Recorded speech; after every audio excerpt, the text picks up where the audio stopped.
Assalamualaikum warahmatullahi wabarakatuh. Waalaikumsalam warahmatullahi wabarakatuh. Selamat pagi. Pagi. Perkenalkan, nama saya Kalisa Naila Amin. Saya merupakan mahasiswa semester 3 di Fakultas Psikologi Universitas Negeri Makassar. Terlebih dahulu silahkan perkenalkan nama Anda.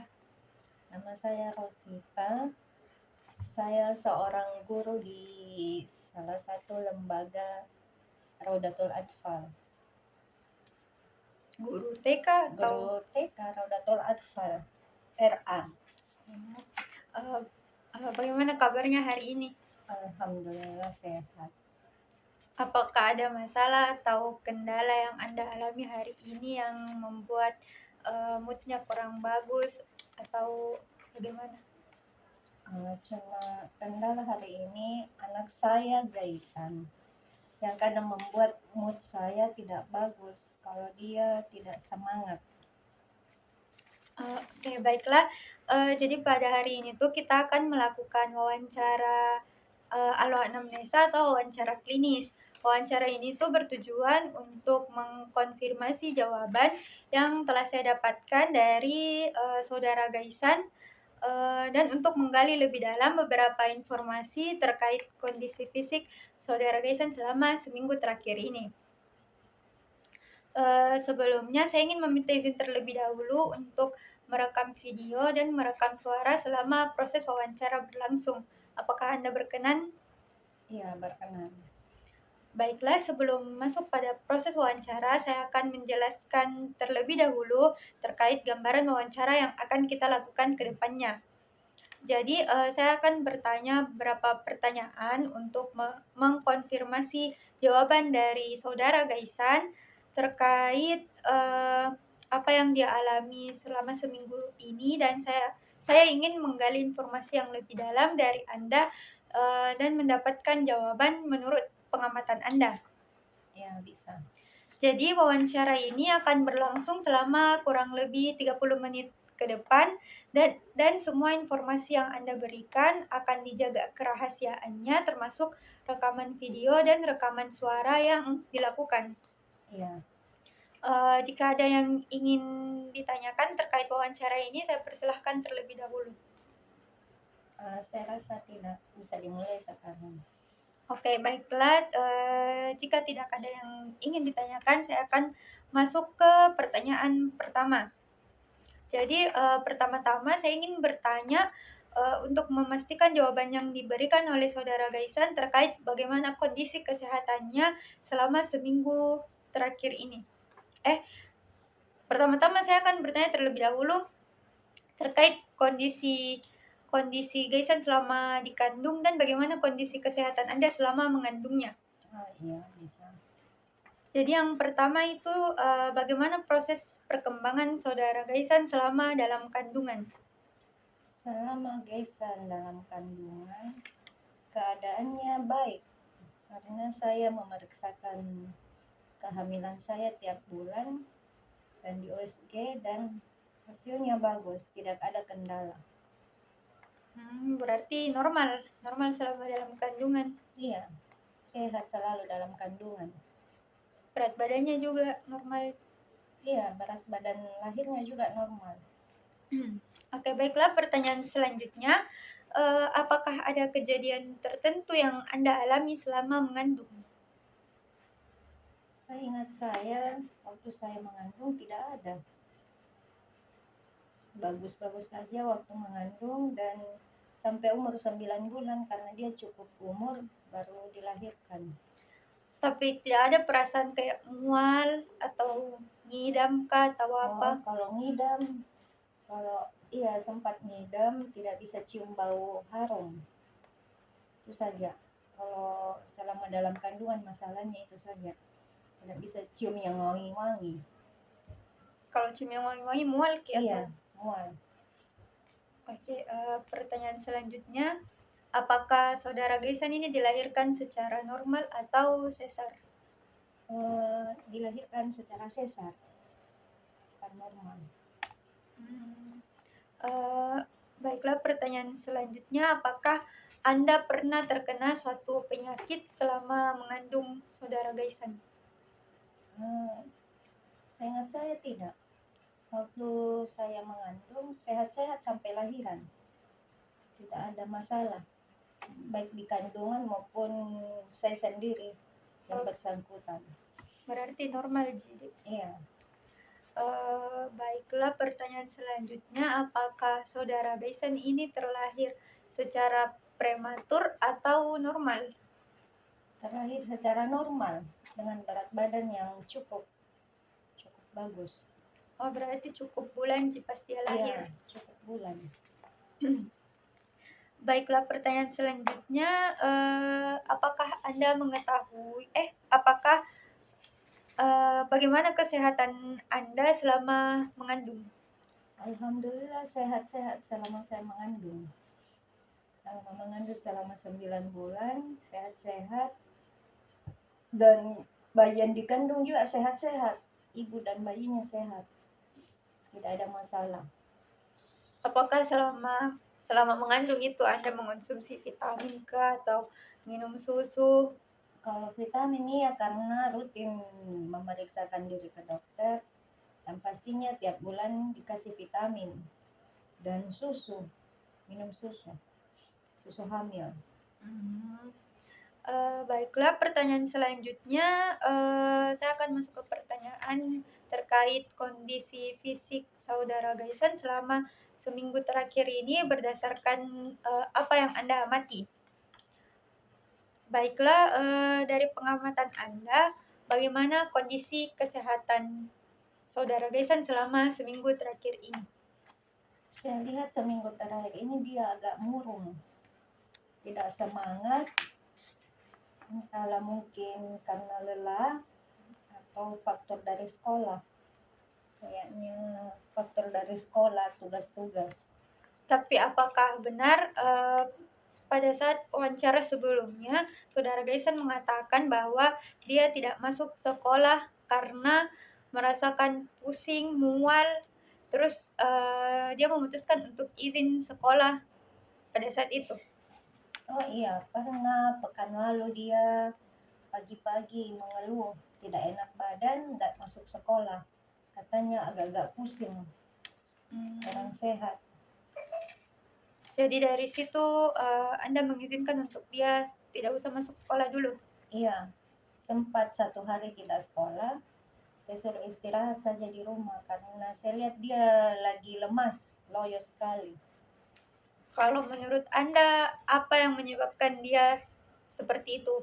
Apa yang menyebabkannya jadi loyo, lemas?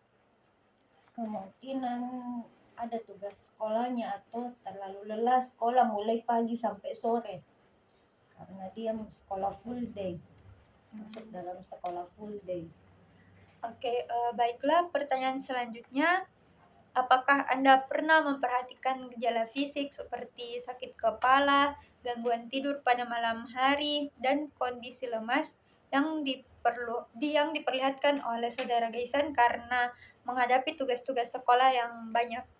Iya, dia pernah cerita susah tidur. Pagi-pagi bangun dia bilang susah tidur, banyak tugasnya. Kadang sampai tengah malam komunikasi dengan temannya pakai apa? Zoom. Katanya sedang kerja tugas sampai tengah malam. Nah, katanya banyak tugas mungkin karena sudah kelas 3 SMP. Jadi banyak bebannya juga, banyak tugasnya dari sekolah.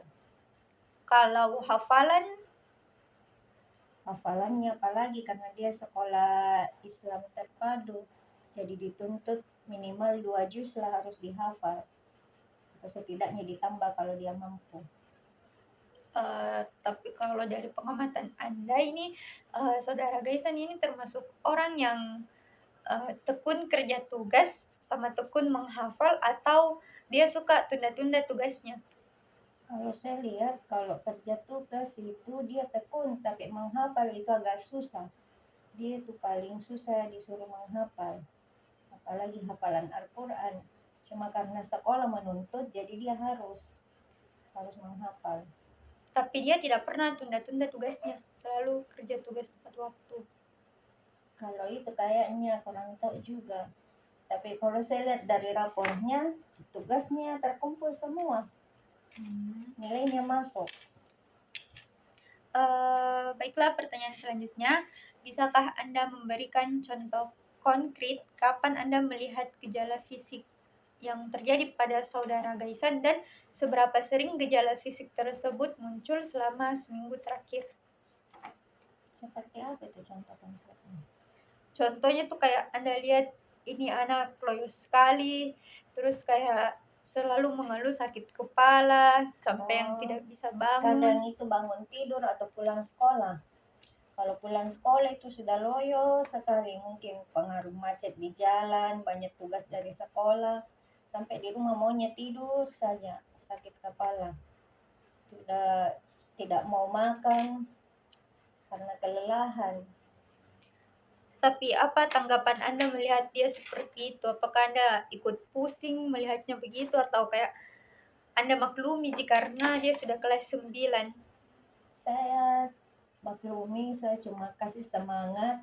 Memang begitu, begitu tantangannya jadi pelajar. Masing-masing punya tantangan, jadi semua itu harus dilalui, harus dijalani. Siapapun itu, masing-masing ada tantangannya. Orang sekolah tantangannya ya tugas, tugas yang harus diselesaikan. Saya cuma kasih pandangan. Semua yang hidup pasti punya risiko, tantangan. Orang bekerja pun ada, tidak ada enaknya. Sekolah juga, pelajar juga, mahasiswa juga, pasti punya itu tugas yang harus diselesaikan. Kayak orang kerja juga ada tugas, tugasnya lain lagi. Tugas kepada negara, tanggung jawab. Kalau anak sekolah tugasnya ke gurunya harus harus diselesaikan. Tapi eh, kalau Anda lihat ini Gaisan loyo, lemas, kayak apakah Anda merasa tidak pusing melihatnya? Kadang juga pusing, tapi kalau saya tidak perhatikan kalau saya pusing, karena kapan saya perhatikan dia lebih pusing. Saya cuma kasih semangat saja. Semua akan dilalui, semua akan terlewati kalau dikerjakan dengan ikhlas. Jadi, semua tugas-tugas tidak ada yang bisa terlewatkan, harus dikerjakan supaya bisa ikut ujian akhir nanti. Oke, pertanyaan selanjutnya, menurut Anda bagaimana gejala fisik yang dialami Gaisan memengaruhi aktivitas sehari-harinya dan caranya menjalani kehidupan sehari-hari? Aktivitas apa? Bagaimana gejala fisik seperti sakit kepala, loyo yang dialami oleh saudara Gaisan memengaruhi aktivitasnya sehari-hari? Kalau gejala fisik itu kayak loyo muncul, paling saya suruh istirahat dulu, istirahatkan otak, terus ajak jalan refreshing, terus mulai lagi sekolah besoknya untuk menghadapi lagi. Tapi biasa besoknya itu sudah ceria kembali kalau sudah dikasih masukan-masukan, semangat. Tapi apakah gejala fisik yang dialami itu seperti sakit kepala mempengaruhi aktivitas sehari-harinya? Seperti dia jadi malas-malasan. Kalau pas muncul sakit kepalanya itu dia pasti tidak mood. Tapi kalau sudah istirahat 1 hari, besoknya kembali ke sekolah, ketemu sama teman-temannya, mungkin dapat semangat atau spirit baru lagi. Insya Allah dia kembali semangat, kembali ceria, terlupakan lagi tuh beban-bebannya. Begitu kayaknya itu kalau Gaisan. Baiklah, pertanyaan selanjutnya, bagaimana Anda melihat tingkat stres akademik yang dialami oleh saudara Gaisan dalam hubungannya dengan tugas-tugas akademik yang dia dapatkan dari sekolahnya? Tingkat stresnya itu lumayan stres, karena Gaisan itu orangnya mudah lelah, mudah orangnya cepat stres kalau melihat pekerjaan tugasnya, kecuali disemangati, insya Allah dia bisa bangkit lagi. Orangnya tipenya mungkin dia harus selalu disemangati, dibesarkan hatinya untuk melalui semua itu, karena itu semua akan terlewati. tidak bisa ditekan. Karena kalau ditekan tambah down, tapi kalau disemangati, kalau itu semua pasti terlewati, eh, mulai sadar lagi, mulai bangkit, mulai semangat lagi sekolah. Jadi menurut pandangan Anda, Saudara Gaisan ini tipe orang yang mudah menyerah dengan tugas-tugas sekolahnya. Iya, mudah menyerah. Kalau lihat tugas langsung dia bilang susah, walaupun belum dijalani padahal dia mampu. Dia orangnya itu sebenarnya kreatif, tapi mudah menyerah, mudah lelah, tidak mau capek istilahnya. Mungkin anak-anak sekarang banyak sifatnya begitu. Mau yang instan, tidak mau yang lelah. Apakah ada cara tertentu yang Anda lakukan untuk menyemangatinya supaya dia tidak gampang menyerah dengan tugas-tugas sekolahnya? Tinggal itu dikasih semangat, kalau kamu itu juga pintar, kamu juga bisa. Seperti di dalam bahasa Inggris sebenarnya itu dia mampu. Dia bisa ikut bersaing, cuma begitu, tidak mau capek, tidak mau lelah, lebih mau pulang ke rumah istirahat. Katanya sudah capek di sekolah seharian.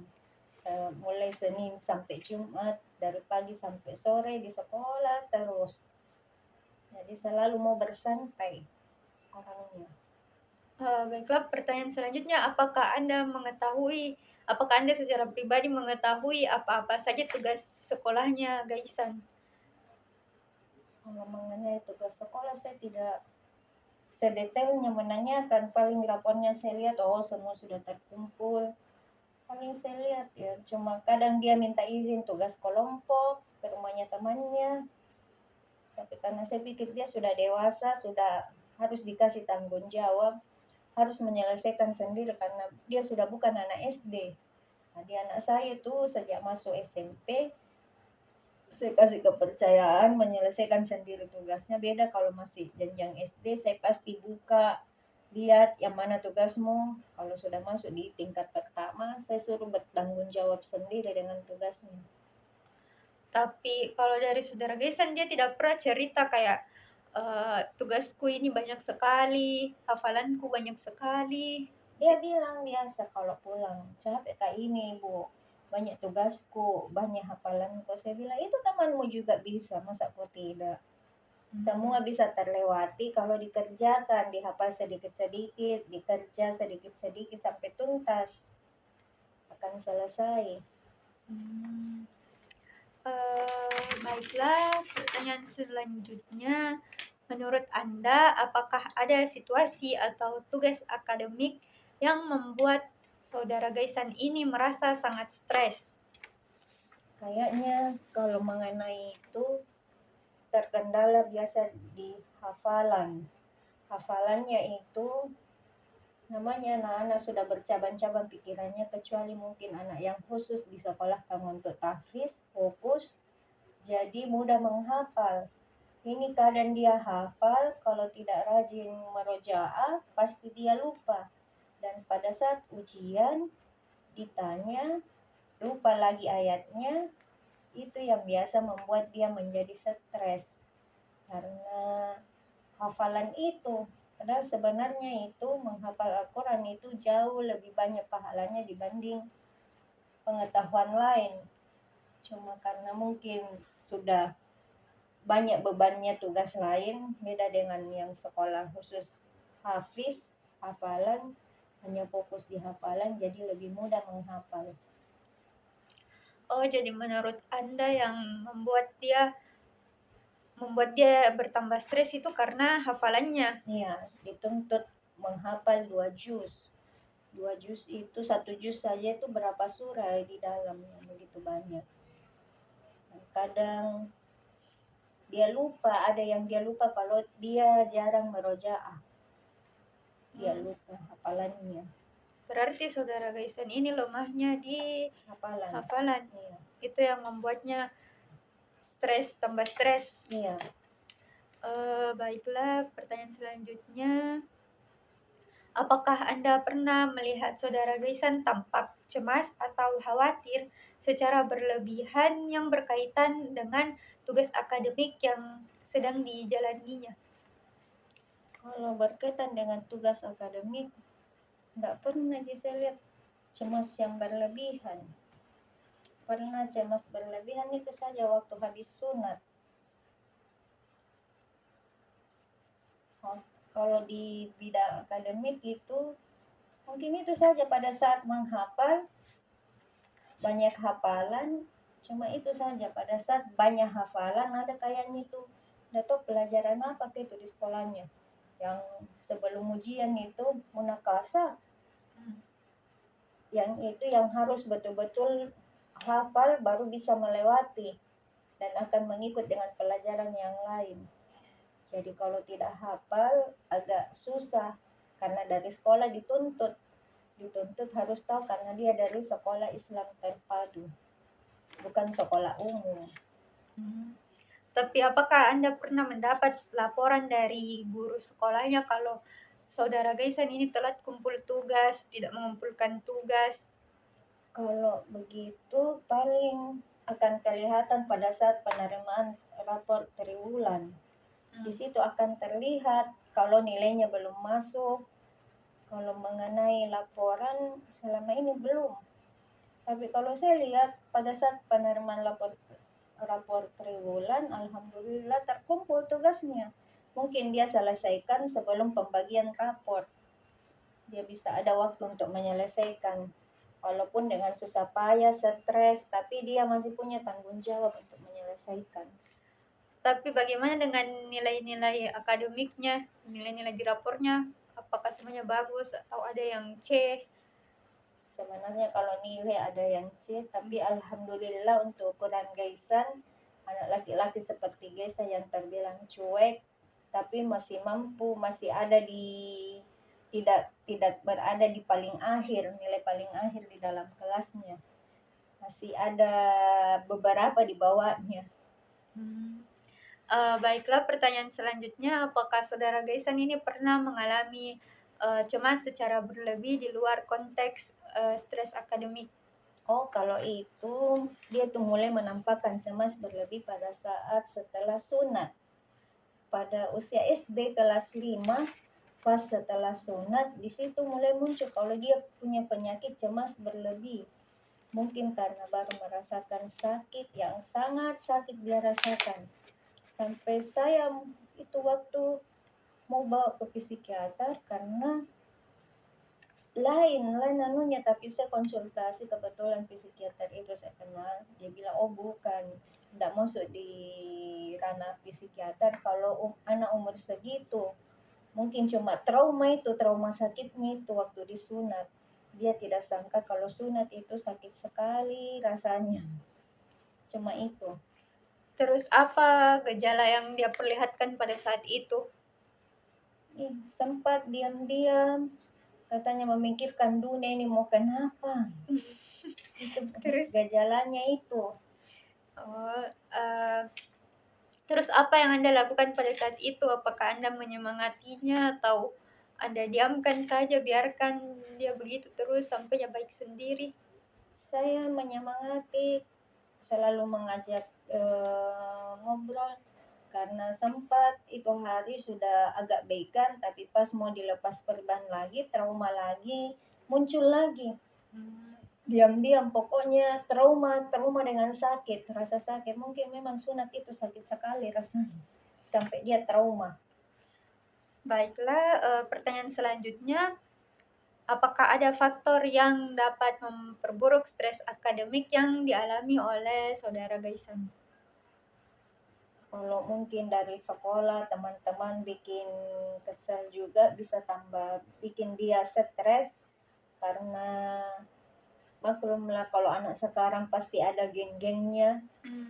Mungkin faktor itu juga, tapi kalau pas temannya bagus, moodnya juga bagus, kembali lagi semangat.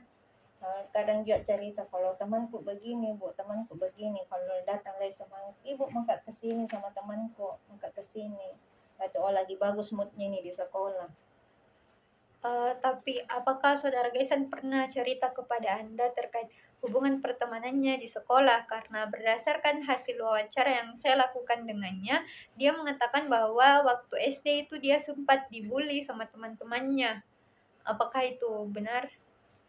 Ya, memang dia sering bilang begitu, cuma saya bilang bukan dibully itu, cuma dia itu memang orangnya peka. Kalau ada temannya, padahal di temannya kalau saya ke rumahnya temannya dulu sering ke rumahnya mamanya temannya kumpul-kumpul baik sih, cuma dia itu memang kenapa orangnya agak-agak peka. Biar temannya bilang begini merasa dibully, padahal sebenarnya enggak Ji. Berarti dia orangnya kayak gampang baper. Ya, baperan gitu anak kalau besan. Hmm. Baiklah, pertanyaan selanjutnya, apakah ada strategi yang dilakukan untuk mengatasi yang dilakukan oleh saudara Gaisan untuk mengatasi stres akademik yang dirasakannya? Strategi akademik ya itu saja, dia cuma diarahkan untuk menyelesaikan tugasnya supaya semua tidak akan selesai masalah kalau tugas itu tidak selesai. Karena dia sebagai siswa, dia sendiri yang akan bertanggung jawab, bukan saya sebagai orang tuanya. Saya cuma menyemangati, memberikan arahan. Kalau belum dilalui, pasti masih bermasalah. Tapi kapan tugas itu selesai, semua masalah akan beres. Di situ saja kuncinya. Tapi maksud saya strategi yang dilakukan oleh saudara Gaisan untuk mengatasi stresnya. Itu mungkin dengan ngumpul sama temannya, kadang juga minta izin, mungkin belajar kelompok, cari solusi dengan temannya, atau jalan, refreshing dengan temannya sambil kerja tugas. Karena kadang juga kalau Jumat itu dia sedang minta izin, mau jalan sama temannya, mau kerja tugas. Tapi saya izinkan saja yang mana yang bagus, yang penting tugasnya selesai. Uh, jadi berdasarkan hasil wawancara yang saya lakukan dengan saudara Gaisan kemarin, dia mengatakan kalau dia itu mengelola stresnya dengan main game. Oh, Apakah kalau game iya. Memang dia tuh paling suka main game. Game dengan Lego kalau saya lihat. Dia paling hobi itu game dengan Lego. Tapi apakah Anda tidak melarangnya kalau misal dia sudah terlalu larut dengan gamenya? Saya pasti tegur kalau dia terlalu larut dalam gamenya. Tapi itu anak sangat suka sekali hobi game dengan Lego. Memang dari dulu itu hobinya game dengan Lego. Tapi menurut pengamatan Anda, apakah game-game yang dimainkan oleh saudara Gaisan ini menghambatnya untuk mengerjakan tugas-tugasnya? Kayak dia lebih mementingkan gamenya daripada tugas-tugas sekolahnya. Ya, kadang begitu. Lebih mementingkan gamenya sampai ada namanya main bareng sama temennya. Ada memang grup di kelasnya kayaknya atau di sekolahnya. Nah, di situ semua itu kumpul. Kadang kerja lebih pentingkan gamenya daripada tugasnya sampai terlena. Mungkin itu juga faktornya, terlena main game, tugasnya terbengkalai. Karena dia pikir mungkin mudah sih, sebentar itu game, sebentar itu tugas. Game dulu. Terus apa yang Anda lakukan? Apakah Anda menasehatinya atau kayak Anda biarkan saja dia begitu? Saya selalu menasehatinya. Kalau game itu dilakukan pada saat waktu luang saja. Tapi namanya anak zaman sekarang lebih gila game. Kadang begitu mi terbengkalai, tapi kita sebagai orang tua pasti selalu menasehatinya, kerja tugasmu, belajar dulu, baru main game. Tapi kalau sudah itu namanya mabar, bisa lupa waktu. Oke, baiklah, pertanyaan selanjutnya, bagaimana dukungan sosial yang Anda berikan kepada saudara Gaisan dengan stres akademik yang dia alami? Dukungan sosial itu seperti bagaimana, Dek? Apakah Anda kayak menyemangati kah atau menasehati? Kalau itu ya pasti menyemangati, menasehati, kadang juga diajak refreshing, jalan-jalan, begitu dihibur. Kalau sudah terlalu jenuh, paling biasa hari Sabtu, Sabtu Ahad diajak jalan, diajak makan supaya semangatnya kembali lagi. Paling main ke mall. Tapi saudara Gaisan ini tipe orang yang cerita, orangnya tuh terbuka ke Anda. Kalau misal dia lagi stres, dia lagi banyak tugas. Sebenarnya dia tidak cerita, cuma kalau saya sudah lihat murung, berarti dia pasti ada masalah. Oh, jadi dia stres Hmm, begitu, Anda iya, menyimpulkan kalau dia ini stres banyak iya, tugasnya. Oke, baiklah, itulah tadi pertanyaan terakhir untuk sesi wawancara tahap alo anamnesa pada hari ini. Saya ucapkan banyak terima kasih karena Anda telah berkenan untuk, menjawab semua pertanyaan yang saya berikan dan telah berkenan untuk meluangkan waktunya untuk saya wawancarai. Sebelum saya menutup wawancara ini, apakah ada yang ingin Anda tanyakan?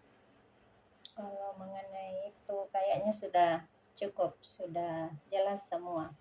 Oke, baiklah. Kalau tidak ada yang ingin ditanyakan, saya mengucapkan terima kasih dan semoga hari-hari Anda menyenangkan dan dilancarkan semua urusannya.